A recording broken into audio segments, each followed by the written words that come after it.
Most people think the word useless is just an insult. They are wrong. It is a cage. When a family member calls you useless, they aren't describing your abilities. They are establishing your place.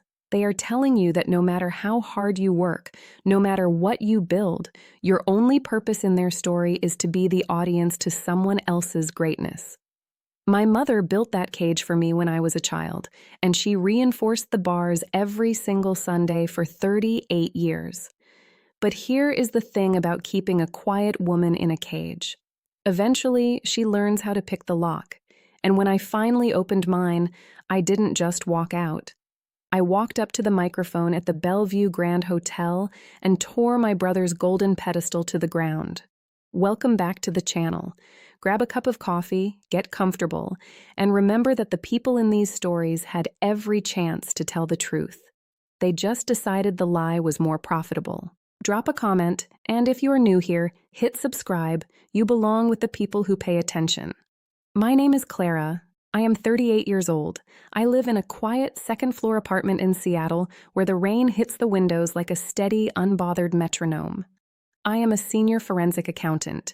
That is the formal title printed on the frosted glass door of my office downtown. What it means in practice is that I find the things people try very, very hard to hide. I follow numbers. Numbers do not have egos. Numbers do not favor the son over the daughter. Numbers do not care if you drive a Porsche or if you smile brightly in family photographs. 2 plus 2 is always 4, and missing money is always missing money. Let me tell you something about being the reliable daughter. There is a specific kind of invisibility that comes with being the one who keeps her head down and does the work. You are the person who remembers the birthdays, the person who files the taxes, the person who answers the phone at 2 a.m. People stop seeing you. They see the completed spreadsheet. They see the paid bill. They do not see the woman. My mother, Eleanor, saw only one thing in this world clearly, and that was my older brother, Julian. Julian is 42. He is tall, he wears suits that cost more than my monthly rent, and he has the kind of handshake that makes older men nod with immediate approval. Julian runs a high-profile charity foundation based out of Bellevue, Washington. He attends galas, he shakes hands with the mayor, and he drives a charcoal gray Porsche Macan. My parents called him our star. My mother collected his accomplishments the way some women collect fine china. Each award, each magazine mention, each photograph of him handing an oversized novelty check to a local hospital was framed and hung in the hallway of their 4-bedroom house. There was one photograph of me in that house. It was near the coat closet, a small picture from my college graduation. I had paid my own tuition by working double shifts at a diner. Julian's tuition had been paid in full by my parents, pulling from their retirement savings. When Julian graduated, my mother threw a catered party for 60 people. When I graduated, my mother sent a text message that said, "Congratulations, sweetie. Can you pick up milk on your way over for Sunday dinner?" I have made peace with that. I have made peace with a lot of things. I have made peace with the fact that my father, Arthur, a retired architect, would rather stare at his plate than disagree with my mother. I have accepted this about my life. I drive a reliable Honda Civic, I drink black coffee, and I do not expect standing ovations. But I expect the truth. And the truth died at a Sunday dinner in late October. Sunday dinners were sacred in Eleanor's house. She set the heavy mahogany table with her grandmother's silver, lit a vanilla candle, and roasted a chicken with rosemary. Every week, without fail, Julian showed up 40 minutes late. And every week, nobody said a word. That particular Sunday, the rain was coming down hard in Bellevue, turning the streets slick and dark. I had arrived 10 minutes early. I was in the kitchen, chopping vegetables, listening to the hum of the refrigerator. Julian arrived smelling of expensive cologne and damp wool. He dropped his car keys on the counter, a bright, careless sound, and kissed my mother on the cheek. Traffic on the bridge was insane, Julian said, dropping into his chair like the room had been holding its breath waiting for him. My mother beamed. "Oh, my poor boy, You work so hard, Julian. You give so much to that charity. You need to rest. Over the roasted chicken, Julian launched into a story about a massive new donation his foundation had just secured. He talked about impact metrics and synergy and giving back to the community. He used the terminology casually, confidently, the way a man speaks when he is entirely used to being believed without question. My father nodded, his chest slightly puffed out. My mother looked at Julian like he had invented rain. I set my water glass down. I had had a good week, too. A quiet one, but a good one. My firm just closed a massive audit for the state, I said, my voice level. We managed to uncover a corporate embezzlement ring that had been hiding funds for 3 years. It is going to save the city a lot of money. My mother stopped cutting her chicken. She glanced at me, her face settling into a familiar, patient mask. It was the look you give a child who has just shown you a drawing of a lopsided house. "That is nice, Clara," she said. She reached for her wine glass, her rings catching the light from the chandelier. "But moving decimal points around on a computer isn't really making a difference. Not like your brother. Julian is out there saving people. He is leaving a legacy." She chuckled, a soft, dismissive sound that rattled around the dining room. "When it comes to real, actual impact, I am sorry, sweetie, but you are just a bit useless compared to what Julian is doing." Julian smirked. He didn't hide it. He looked across the table at me, picked up his wine glass, and offered a tiny, almost invisible toast. A winner acknowledging the loser. I did not scream. I did not throw my napkin. I did not cry. If you have ever been the quiet one, the reliable one, the one who swallows her pride to keep the peace, you know exactly what I did. I took a breath. I looked at my mother. I looked at Julian. And I set my fork and knife down, perfectly parallel, on the edge of my plate. Let me tell you something about the exact moment you decide you are done with your family. It is not loud. It does not sound like a door slamming or a plate smashing against a wall. It sounds like a click inside your own chest. It is the sound of a lock turning. "Useless," I repeated quietly. "Oh, do not be sensitive, Clara," Eleanor sighed, waving her hand. "You know what I mean. We love you. You are very steady. But Julian is Julian." I didn't argue. I didn't push it. Pushing Eleanor toward a truth she didn't want to see was like trying to hold water in your bare hands. Instead, I sat back in my chair and I did what I do best. I paid attention. I watched Julian. I watched the way he adjusted his cuffs. I noticed his watch, a Patek Philippe, easily $40,000. I noticed the way his phone buzzed constantly and the way he shielded the screen with his hand before checking it. And I noticed something else. When my father asked how the charity's new building lease was going, Julian's eyes flicked to the left, just for a fraction of a second, before he smiled and said it was fully funded. My mother used to say, "A quiet person is just an empty room." She was wrong. A quiet person is a filing cabinet. We watch, we categorize, we date stamp every lie, every hesitation, every smirk. I left the house at 9 p.m. I drove back across the floating bridge to Seattle in the pouring rain. The dashboard lights cast a pale green glow on my hands gripping the steering wheel. I was not angry in the way that burns. I was angry in the way that works. When I got back to my apartment, I didn't turn on the TV, I didn't make tea, I took off my coat, walked straight to my small kitchen table, and opened my laptop. It was 10:14 p.m. on a Sunday. If Julian was a saint, the numbers would prove it. But if Julian was a liar, the numbers would scream it. And I am very, very good at hearing numbers scream. People think an investigation starts with a dramatic confrontation, a kicked-in door, or a shouted accusation. It doesn't. Real investigations start in the quietest rooms imaginable. They start with a blinking cursor, a lukewarm cup of coffee, and someone who has simply decided to stop believing the lie. It was 10:14 p.m. when I opened my laptop. Seattle was asleep, the rain washing the city clean outside my window. I did not feel like a sister trying to catch her brother in a lie. I felt like exactly what I was, a senior forensic accountant sitting down to do her job. Let me tell you something about nonprofit organizations. They are built on goodwill, beautiful galas, and emotional speeches. But legally, they are built on paperwork. Specifically, a document called a Form 990. It is the annual tax return that federally tax-exempt organizations must file with the IRS.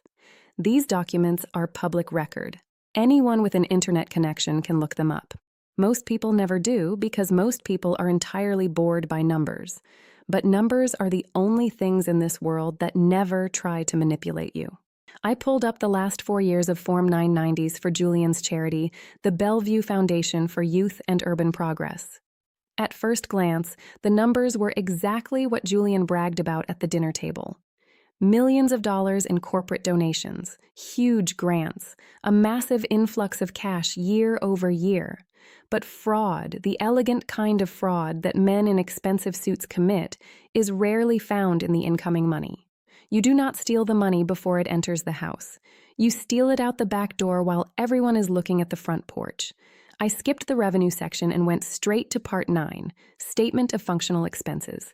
I was looking for the gray areas, the vague line items, things like professional fees or consulting. There it was, line 11G, other fees for services. 3 years ago, the charity paid $150,000 in outside consulting. 2 years ago, that number jumped to $480,000. Last year, it was $1.2 million. Over $1 million paid to external consultants for a charity that primarily builds community gardens and runs after-school mentorships. You do not need $1 million worth of consulting to plant tomatoes and buy textbooks. I cross-referenced the Schedule O, where organizations are required to list their highest-paid independent contractors. The recipient of that $1.2 million was a single entity, Apex Horizon Strategies, LLC. If you are the kind of person who reads the fine print while everyone else is blinded by the glossy brochure, hit that like button and subscribe. We are building a community of people who pay attention, and you belong here. I opened a new tab. I went to the Washington Secretary of State's corporate search database. I typed in Apex Horizon Strategies, LLC. It was registered 2.5 years ago, the exact time Julian's consulting expenses skyrocketed. The registered agent was a generic corporate services company in Olympia, a dead end for an amateur. But I am not an amateur. I pulled the original Articles of Incorporation, the PDF document filed on the very first day the LLC was born. Liars always leave a paper trail because they eventually start believing they are too smart to be caught. On page 3, buried under boilerplate legal jargon, was the signature of the primary managing member, Julian Arthur. He didn't even use his last name. He used his middle name. A childish, arrogant attempt at hiding. He wasn't just skimming from the charity. He had built a phantom company, hired himself as a consultant, and was actively draining millions of donated dollars into his own pocket. Every time my mother praised him for saving people, he was sitting at his computer wiring donor funds to his own shell company. I leaned back in my chair. The green light from the laptop screen cast a pale shadow against my kitchen wall. My coffee had gone completely cold. I didn't drink it. I had found the missing money, but the math in my head was still not balancing. Julian was pulling in over $1 million a year in stolen funds. So why the slipped comment at dinner about the Cayman Islands? Why the nervous checking of the $40,000 Patek Philippe watch? Men who are successfully stealing millions of dollars are relaxed. Julian, despite his arrogant smirk, had the tight, vibrating energy of a man who was quietly drowning. Where was the money going? I dug deeper. I opened the King County Public Property Records. I searched Julian's name. Nothing new, just his sleek downtown condo. I searched Apex Horizon Strategies, LLC. Nothing. Then, my fingers hovering over the keyboard, a cold, heavy feeling settled in the bottom of my stomach. A forensic accountant's intuition is a terrible thing because it usually points you toward the exact truth you do not want to see. I typed in my parents' address. The beautiful 4-bedroom house in Bellevue with the mahogany dining table and the framed pictures of Julian in the hallway. My father had paid off the mortgage 5 years ago. I remembered the small dinner we had to celebrate it. My father had been so proud. The property record loaded on my screen. Owner, Arthur and Eleanor. Status, active. And right beneath that, under the encumbrances and liens section, was a new filing, dated just 8 months ago. It was a deed of trust, a secondary mortgage, a massive, staggering cash-out refinance loan against the equity of the house. Amount, $1.8 million. My parents had not borrowed $1.8 million. My father drove a Subaru, and my mother bragged about buying her gardening supplies on sale. They didn't need that kind of money. I paid the processing fee to the county website and downloaded the actual loan document. I scrolled to the final page, where the signatures lay waiting in black ink.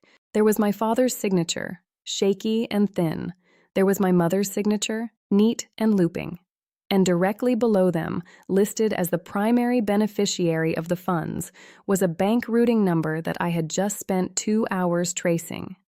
It was the account number for Apex Horizon Strategies, LLC. I want to explain to you what this meant, and I want to explain it clearly. Julian had not just stolen from a charity. The charity money hadn't been enough to cover whatever massive, gaping hole he had dug for himself, likely offshore gambling or horrific private investments. So he had gone to our parents. He had convinced them, using that golden boy smile and that flawless charm, to sign their home over to the bank and hand him the cash. If Julian defaulted on that loan, and based on his desperate need to steal from his own charity, he absolutely would. The bank would foreclose. They would take the house. My mother and father, at 72 and 75 years old, would be evicted. They would lose the mahogany table. They would lose the vanilla candles. They would lose everything. And my mother had sat at that mahogany table just hours ago, looked me in the eye, and called me useless. She had called me useless while defending the son who was quietly burning her entire life to the ground. I did not scream. I did not throw my coffee mug against the wall. Anger is a messy emotion. It makes you sloppy. I did not want to be sloppy. I wanted to be precise. I stood up and walked to my hall closet. I pulled out a heavy 3-inch black binder, the kind lawyers use for trial exhibits. I spent the next 4 hours printing. I printed the Form 990s. I highlighted line 11G in bright yellow ink. I printed the Articles of Incorporation for Apex Horizon Strategies. I printed the property records. I printed the $1.8 million deed of trust. I printed the routing numbers. With every document, I used a heavy-duty hole punch. The sound of the metal punching through the thick paper echoed in my quiet apartment. Clack, clack, clack. It sounded exactly like a door locking. By 4:30 a.m., the sun was beginning to rise over the Seattle skyline. A thin gray light filtered through my blinds. My binder was full. It weighed almost 5 pounds. I closed the cover. I ran my hand over the smooth plastic. There is a specific kind of grief that comes when you realize your family is broken beyond repair. But beneath that grief, if you are patient enough to find it, is a profound and unshakable freedom. For 38 years, I had played the role of the quiet, invisible daughter. I had accepted my place in the cage my mother had built for me. But looking at that black binder, I knew the cage was gone. I wasn't just the reliable daughter anymore. I was the architect of their reckoning. All I needed now was the perfect stage, and Julian, in all his arrogant, unchecked glory, was about to hand it to me. Let me tell you something about the audacity of a thief who has never been caught. They do not sneak around in the dark. They walk right up to you in broad daylight, smile, and ask you to hand over your wallet. They rely on the fact that you, being a decent person, will assume they are decent too. It was Tuesday afternoon, 2 days after I had discovered the $1.8 million secondary mortgage on my parents' house. I was sitting at my desk in my downtown Seattle office. The rain was drumming against the glass, a steady, gray rhythm. I was reviewing a completely unrelated file when my cell phone vibrated on the desk. The screen lit up. Julian. Julian had not called me on a Tuesday in 6 years. Julian only called when there was an audience, usually on speakerphone during a holiday, so he could perform the role of the caring older brother. I looked at his name glowing on the screen. I did not pick it up on the first ring. I let it ring 3 times. I wanted to see how badly he needed me to answer. He didn't hang up. I swiped right. "Hello, Julian, Clara. Hey, how is my favorite sister doing?" His voice was bright, entirely too loud, buzzing with that specific, manufactured warmth he used on charity donors. "I am your only sister, Julian," I said, my voice perfectly flat. He laughed, a short, breathless sound. Right. Listen, I am in a bit of a bind and I thought of you. You know how these nonprofit cash flows can be, right? Grants get delayed, bureaucratic red tape, all that nonsense. I am an auditor, Julian. I know exactly how cash flows work. He didn't hear the warning in my voice, or if he did, his arrogance chose to ignore it. Exactly. That's why I knew you would understand. We have a massive gala coming up this Saturday, the Bellevue Grand. It is going to be the biggest fundraising event of the year, but we had a slight hiccup with some venue deposits and external contractors. I need a quick bridge loan. Just $10,000. I will pay you back by Monday, with interest if you want. I held the phone to my ear. I looked out my window at the traffic crawling along 4th Avenue. $10,000. A man who was secretly wiring millions of dollars to an offshore LLC, a man who had secretly remortgaged his parents' entire existence, was calling his useless sister to beg for 10 grand. He was drowning. The money he had stolen wasn't enough. It never is when you are feeding a black hole. 10,000 is a lot of money to float, Julian, I said, keeping my tone mild, conversational. What kind of external contractors? Oh, he waved the question away. I could almost hear his hand moving through the air. Strategy guys, consultants, just some high-level advising stuff. It is totally standard. Consultants, I repeated. I opened the file on my laptop. I looked at the name Apex Horizon Strategies, LLC. Are these consultants actually delivering a measurable return on investment for the charity? Absolutely, Julian said smoothly, entirely unaware that he was standing on a trap door. They are essential to our growth. The board approved them months ago. It is all above board, Clara, I promise. So, can you do it? Just wire it to my personal account, and I'll reimburse you from the foundation on Monday. He was asking me to fund his fraud. He was asking me to hand over my savings so he could buy himself 5 more days of pretending to be a king. I cannot do that, Julian, I said. The silence on the line was immediate and heavy. The fake warmth vanished. Cannot or will not. Both. My money is tied up in long-term investments. I don't have 10,000 in liquid cash to hand out. It was a lie. I had exactly $42,000 in a high-yield savings account. I had earned every penny of it by tracking liars like him. Right. Julian's voice was tight now, clipped. The mask had slipped. Well, thanks anyway, Clara. I will just ask Mom and Dad. They actually believe in what I am doing. He hung up. I set the phone down. I will just ask Mom and Dad. He was going to bleed them dry. He was going to shake out the very last drops of their retirement, their pride, their security, all while letting them believe they were funding a saint. If you are watching this, and you have ever been the person who sees the truth while everyone else is happily applauding the lie, do me a favor. Hit that like button and subscribe. We are a rare breed. We are the ones who sit quietly with the facts until the time is right. Drop a comment and tell me what the Julian in your life lied about. You are not alone here. I did not call my parents to warn them. There is no point in telling people their house is on fire when they are busy praising the man holding the match. You cannot tell them. You have to show them the ashes. 2 days later, on Thursday evening, Eleanor called. "Clara," my mother said, her voice sounding a little strained. "I am calling about Julian's charity gala this Saturday." "Yes, Mom." He mentioned it. "Well, one of the mid-tier sponsors had to cancel at the last minute. We have an empty seat at our table. Your father thought it would be nice if you came. It is a very high society event, Clara. The mayor will be there. Several hospital board members. I need you to understand that this is Julian's night." "I understand," I said. So if you come, I need you to stay in the background. Do not talk about your spreadsheets or your little auditing firm. Do not make anyone uncomfortable. Let Julian shine.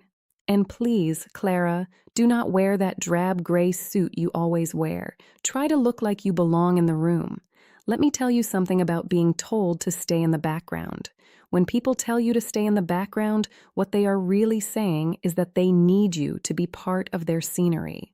They need you to be the dull, gray contrast to their shining gold. I will wear black, Mom, I said, and I promise you I will not talk about my spreadsheets. I didn't tell her I would be bringing binders, not spreadsheets. Good, she said, relieved. We will see you at 7 p.m. I spent Friday preparing. I did not go to work. I took the day off, which is something I had not done in 3 years. I went to a professional print shop in downtown Seattle. I handed the clerk a USB drive. I need 5 copies of this document, I told him. Printed on heavy cardstock, full color for the highlighted sections, bound in black leather covers. The clerk looked at the file. It was 84 pages long. This might take a couple of hours, ma'am. It is a lot of financial logs. Take your time, I said. It needs to be perfect. When I picked up the 5 binders that afternoon, they were heavy. They looked like Bibles. They smelled of fresh ink and leather. Inside them was the complete, undeniable legal undoing of Julian Arthur. Saturday arrived. The weather in Bellevue was crisp, the sky a deep, bruised purple as the sun went down. The Bellevue Grand Hotel sat on a hill, its massive glass windows glowing with golden light. The circular driveway was filled with valet attendants rushing to open the doors of Mercedes, Lexuses, and exactly the kind of charcoal gray Porsches my brother drove. I handed the keys of my Honda Civic to a valet who looked slightly confused by the dent in the passenger door. Take good care of her, I said. I tipped him $20. I walked through the revolving brass doors. I was wearing a black dress. It was not a drab gray suit. It was a sharp, tailored, floor-length gown that fit me perfectly. It was the kind of dress you wear when you are not asking for permission to be in the room. I carried a sleek, black leather tote bag over my shoulder. It weighed over 15 pounds. The grand ballroom was spectacular. Crystal chandeliers hung from the high ceiling, casting a warm, expensive glow over 300 guests. The room smelled of roasted duck, expensive perfume, and old money. A string quartet was playing softly in the corner. I found table 4. It was right near the front, directly below the podium. Eleanor was already there, wearing a sapphire blue gown that she had probably bought just for tonight. My father, Arthur, sat next to her, looking slightly uncomfortable in his tuxedo. And there, standing by the table, holding a glass of champagne, was Julian. He was holding court. 3 wealthy donors were laughing at something he had just said. Julian looked flawless. His tuxedo was tailored, his Patek Philippe watch catching the light. He was the golden boy, the savior of the community, the pride of the family. I walked up to the table. Eleanor saw me first. Her eyes flicked up and down my dress. For a fraction of a second, she looked surprised, maybe even impressed, but she quickly hid it behind a practiced, tight smile. "Clara?" she said, leaning in so the donors wouldn't hear. "You look presentable. Remember what we talked about?" "I remember, Mom," I said quietly. Julian turned and saw me. He smirked. It was the exact same smirk from the Sunday dinner. "Clara, you made it. Glad you could fill the empty seat. Just grab a drink and enjoy the show." "Oh, I intend to, Julian," I said. I set my heavy leather tote bag down on the floor next to my chair. It landed with a soft, heavy thud, the sound of an anchor dropping. The lights dimmed. The string quartet stopped playing. A hush fell over the room as the Foundation's board president walked up to the microphone on the stage. The gala was about to begin, and so was the end of my brother's life as he knew it. The gala began exactly on time. The Foundation's board president, a man with silver hair and a tuxedo that cost more than my first car, took the stage. He adjusted the microphone and smiled warmly at the room. "Ladies and gentlemen," he began, his voice echoing through the massive ballroom.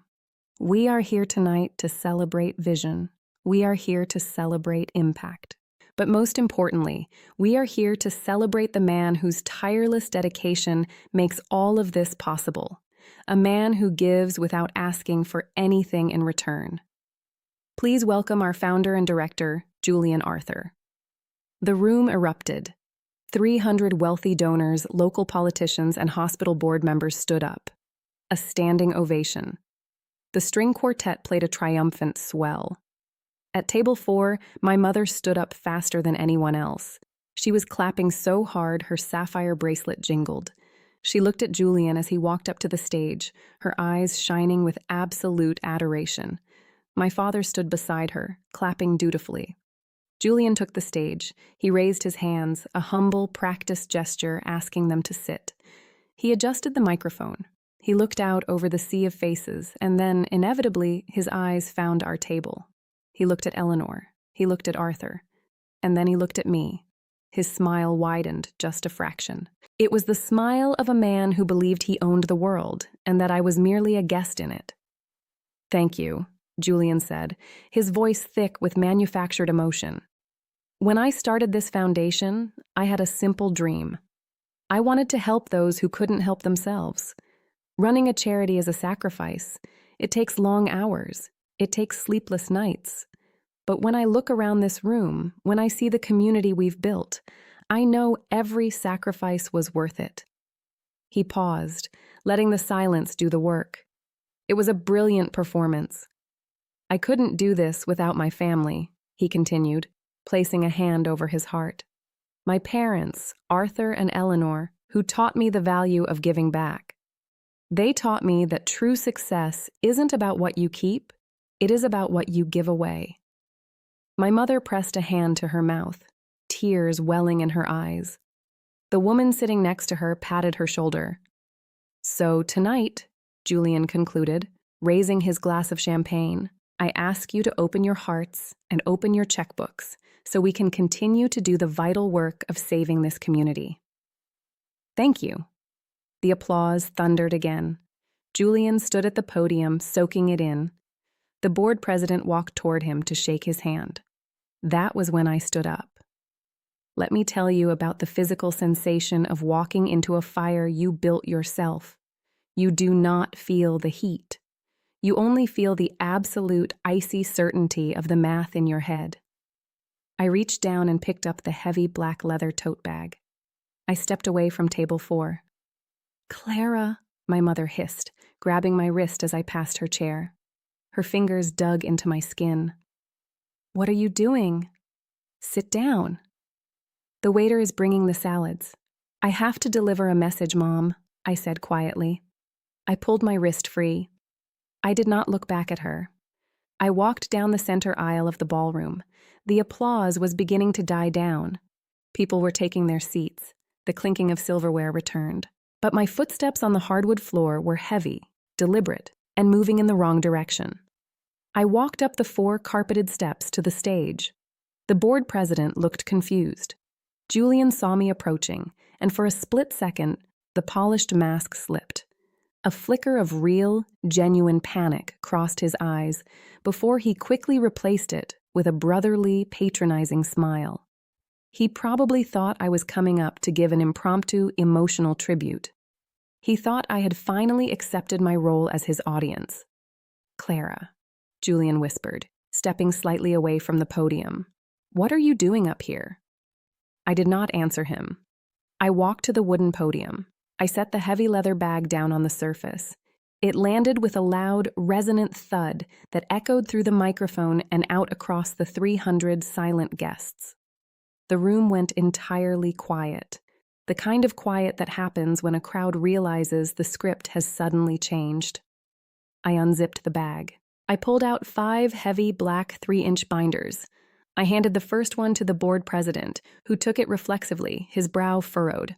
I handed the second one to a man in the front row whom I recognized as a financial reporter for the Seattle Times. I placed the remaining 3 on the podium in front of me. I adjusted the microphone. I looked out at the room. I found table 4. My mother was frozen, her hand hovering near her wine glass. My father was staring at me, his jaw slightly open. "Good evening," I said. My voice was completely flat. No tremor, no anger, no tears. I spoke with the exact same tone I use when I read an audit report to a state committee. "My name is Clara. I am Julian's sister. I am also a senior forensic accountant." Julian took a step toward me. "Clara, please, this isn't the time. I am here tonight to talk about sacrifice," I continued, ignoring him completely. "My brother just spoke to you about his sacrifices. He told you that running this foundation takes long hours and sleepless nights. He is correct, but the sleepless nights were not spent building community gardens. They were spent moving decimal points." A low murmur rippled through the back of the ballroom. Someone dropped a fork against a china plate. It sounded like a gunshot. "If you have the black binder I just handed out, please open it to page 14, I said. The board president, looking pale, slowly opened the heavy cover. "You will see the Foundation's Form 9990 tax filings for the last 3 years, specifically Part 9, Line 11G. Other fees for services.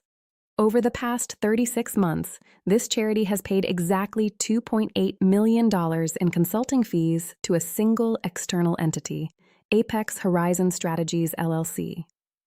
Julian lunged for the microphone. "Turn it off. Cut the mic."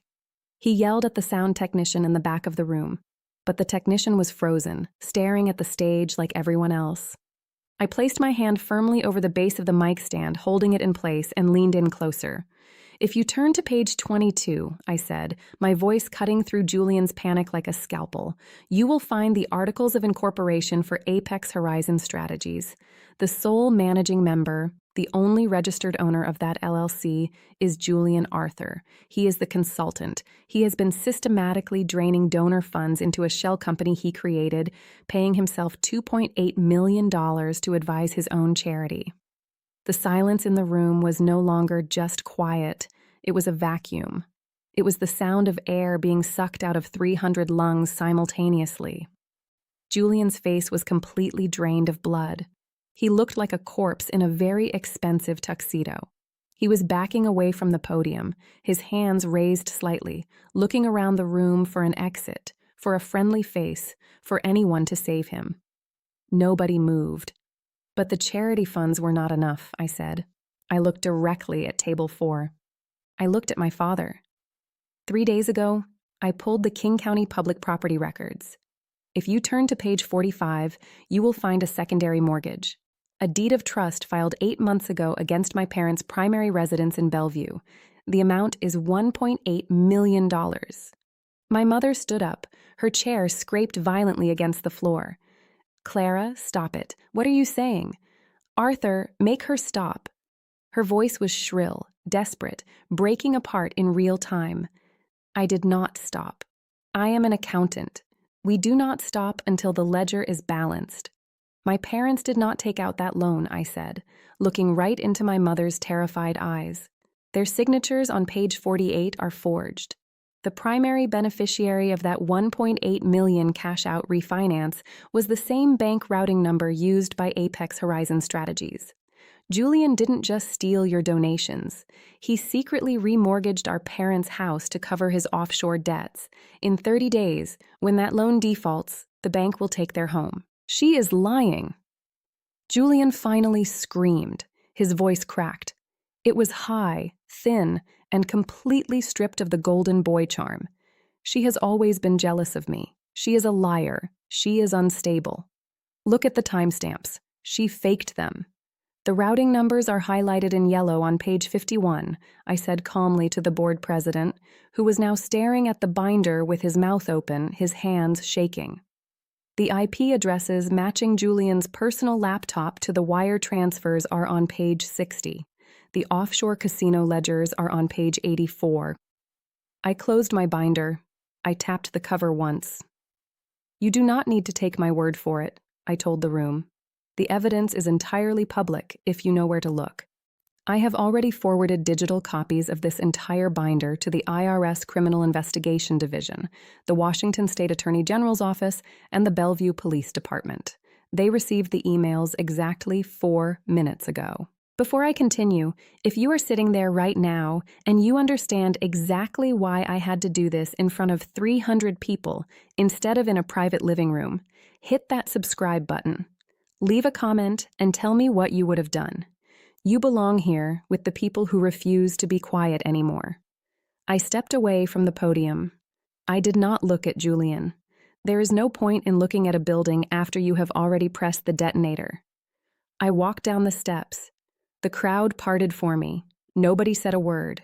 The donors, the politicians, the hospital executives, they stepped back, giving me a wide path down the center aisle. As I reached table 4, my mother grabbed my arm again. This time, her grip was weak, trembling. Her face was smeared with mascara. "Clara," she whispered, her voice a broken, hollow sound. "Tell them it's a mistake. Tell them you made a mistake." I looked at the woman who had called me useless just 6 days ago. I looked at the woman who had built a cage out of my quietness and demanded I stay in it forever. "Numbers don't make mistakes, Mom," I said softly. "Only people do." I looked at my father. He was still sitting in his chair. He was staring straight ahead at the stage, where Julian was now surrounded by 2 very angry board members and a security guard. My father didn't look at me. He just sat there, breathing heavily, the entire foundation of his life shifting and collapsing underneath him. I walked out of the Bellevue Grand Hotel. The crisp October night air hit my face. I handed the valet my ticket. He brought my reliable, ordinary Honda Civic around. The dent in the passenger door caught the golden light from the hotel lobby. I got in the car.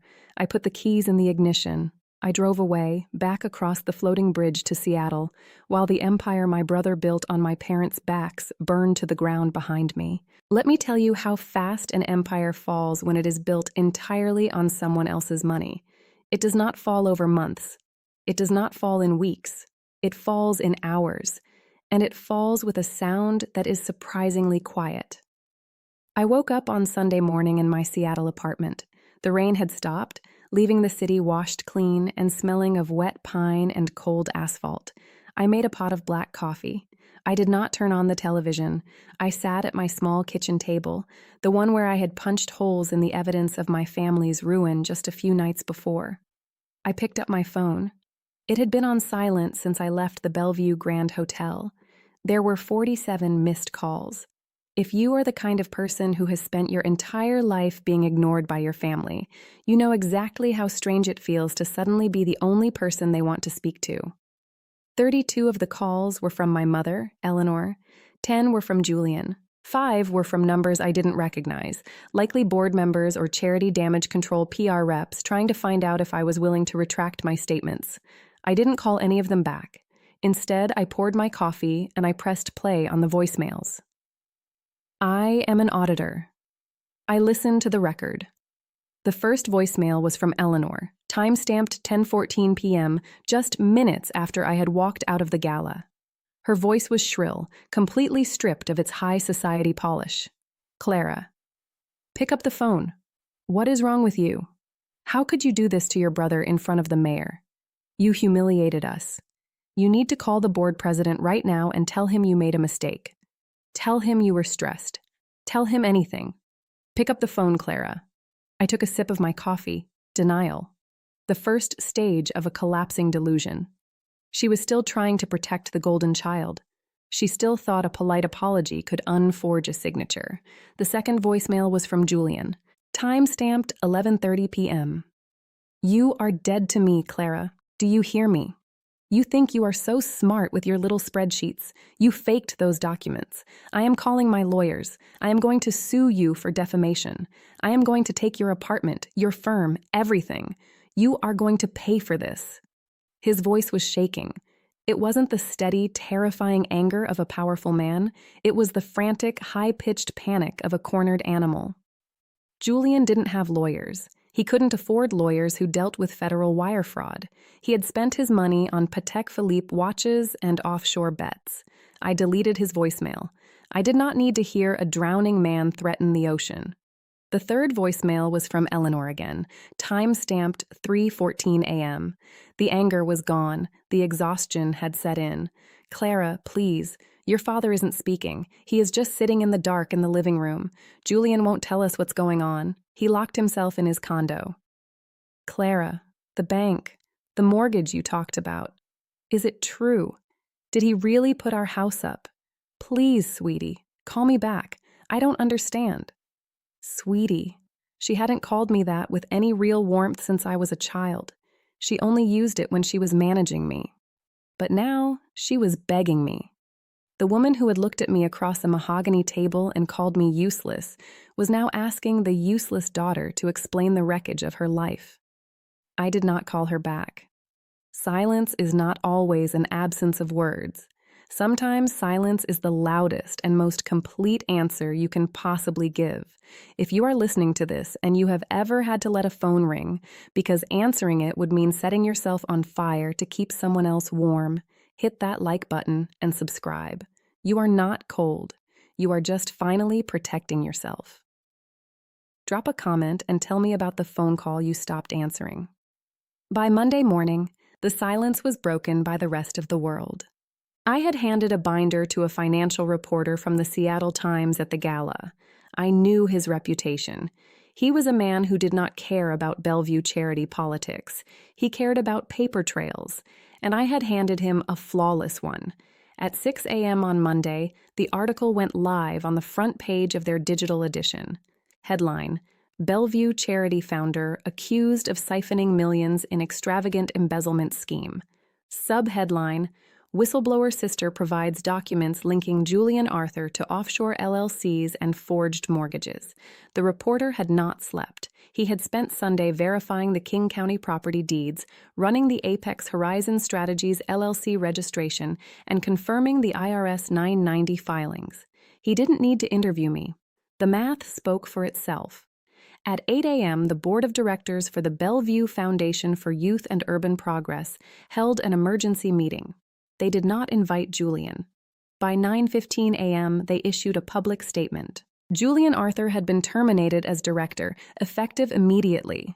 He was locked out of his office, his foundation email was deactivated, and all charity accounts were frozen.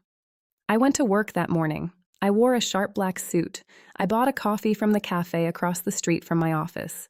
I sat at my frosted glass desk, booted up my computer, and began reviewing a completely unrelated audit for a logistics company. I did my job, because that is what reliable, steady women do, while the men who underestimated them fall out of the sky. On Tuesday, the authorities moved in. When you hand the IRS Criminal Investigation Division a fully indexed, time-stamped binder of tax evasion and wire fraud, they do not drag their feet. Julian had committed federal offenses. He had crossed state and international lines with stolen funds. At 11 a.m. on Tuesday, 2 black SUVs pulled up to Julian's sleek downtown condo. They walked out an hour later carrying boxes of hard drives, laptops, and financial records. Julian was escorted out in handcuffs, his designer suit looking wrinkled, his face shielded from the local news cameras that had already gathered on the sidewalk. My mother called me at 1:15 p.m. I was eating a salad at my desk. I watched her name flash on the screen. I picked up. "Clara," she gasped. She was crying, real ragged tears. "They took him. The police took Julian. You have to tell them it's a mistake. You have to pay his bail, Clara. Please, I know you have savings. They set his bail at $500,000. We don't have it. The bank froze our accounts because of the house. Let me tell you about the absolute clarity that comes when you realize someone will never change. My mother's favorite son had stolen her home, forged her signature, and ruined her retirement. And her very first instinct was to ask the daughter she despised to empty her savings to rescue him. I cannot help you, Mom, I said. My voice was level, calm, and completely empty of guilt. You are his sister, she screamed, the desperation turning venomous. You are supposed to help family. You have the money. You are an accountant. You can figure this out. Fix it, Clara. I did figure it out, Mom, I said gently. I figured out that he was draining your life, and I showed it to you. I cannot save you from the truth just because you refuse to look at it. You did this." She sobbed. "You were always jealous of him. You destroyed us." "No, Mom," I said, looking out my office window at the Seattle skyline. "Julian destroyed you. I just turned on the lights." I hung up. I blocked her number. I blocked Julian's number. I blocked my father's number. I set my phone face down on the desk. I took a breath. My chest did not hurt. My hands did not shake. I felt the strange, vast emptiness of a room after all the old, broken furniture has finally been moved out. The $1.8 million secondary mortgage on my parents' house was now public knowledge. Because the signatures were forged by Julian, my parents were technically victims of identity theft. They would not be held criminally liable, but the bank still held the deed. The money was gone, lost in offshore casinos and vanished crypto exchanges. The bank would foreclose. They had 30 days to pack up the mahogany dining table. They had 30 days to pack up the framed accomplishments of their golden boy. They had 30 days to leave the house where they had carefully, systematically taught me that I was invisible. I could have paid for a lawyer for them. I could have moved them into a small apartment and paid their rent. I had the money. I didn't do it. I am an auditor. I balance ledgers. And my ledger with Arthur and Eleanor Arthur was completely, permanently closed. Let me tell you about the dust that settles after you tear down a building. It takes a long time for the air to clear, and when it finally does, the landscape is permanently altered. You cannot go back to pretending the building is still there. You just have to learn how to live with the empty space. 6 months passed. It was late April in Seattle. The heavy winter rains had finally given way to clear, crisp spring mornings. I was sitting at my kitchen table, the exact same table where I had punched holes in the evidence of my brother's fraud. I had a cup of black coffee. The apartment was entirely quiet. I did not celebrate my brother's downfall. I did not mourn my parents' ruin. I just kept working, because the woman who finally balances the ledger does not need to explain the math to anyone. Julian's trial did not happen. Men who steal millions of dollars and leave a flawless, time-stamped digital trail usually figure out very quickly that a trial will only guarantee them a longer sentence. In February, Julian pled guilty to 2 counts of federal wire fraud and 1 count of aggravated identity theft. I went to the federal courthouse in downtown Seattle for his sentencing. I didn't go to gloat. I went because I am an auditor and I needed to see the final line of the spreadsheet closed. I sat in the very back row of the gallery. I want to tell you what justice sounds like. It doesn't sound like a crowd cheering or a gavel banging or any of the things you see in movies. Justice never shouts. It sounds like a woman in a black robe reading charges into a microphone on a quiet Tuesday morning. Julian stood before the judge. He was wearing a suit, but it wasn't the tailored tuxedo from the gala. It was standard, slightly wrinkled. The arrogance, the golden boy smirk, the absolute certainty that he was the most important person in every room he entered. It was all gone. He looked thin, exhausted, and incredibly ordinary. When the judge asked if he understood the terms of his plea agreement, Julian said, "Yes, Your Honor," in a voice that had lost every ounce of polish it ever had. He was sentenced to 54 months in federal prison, followed by 3 years of supervised release, and ordered to pay $2.8 million in restitution to the charity.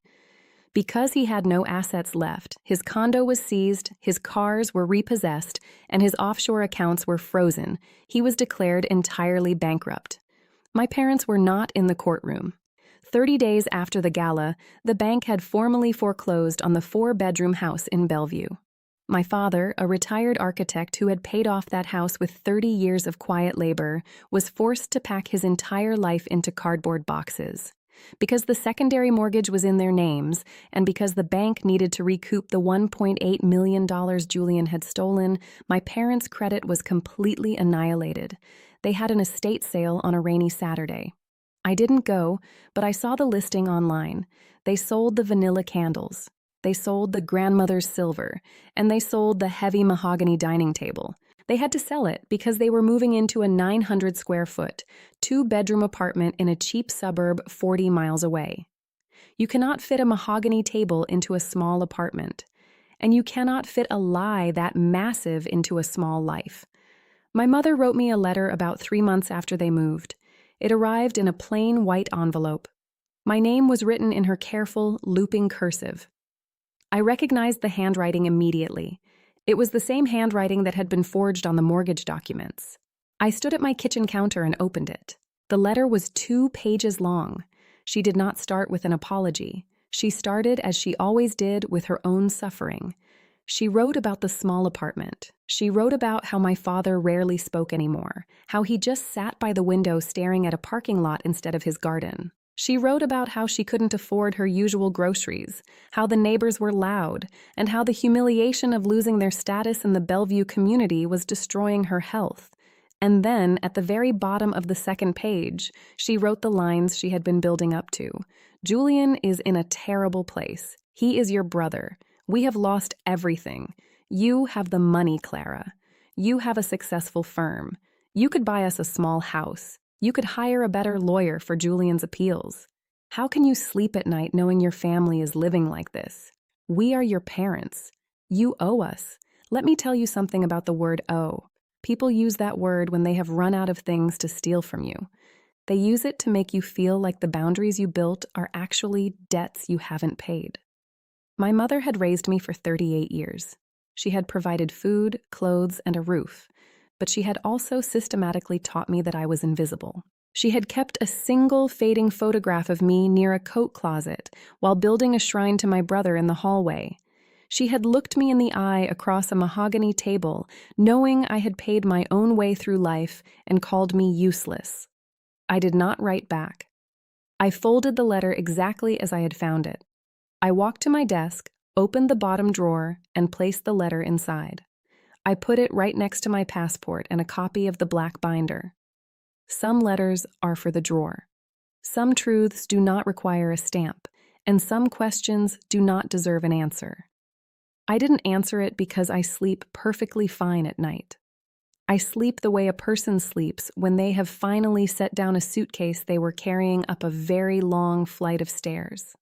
I sleep knowing that my ledger is balanced. Forgiveness is not a door you open for someone else. It is a window you open for yourself. And sometimes, the absolute kindest thing you can do for your own soul is to open that window, take a deep breath of fresh air, and leave the front door securely locked. I did not rescue them. I did not buy them a house. I did not send a check.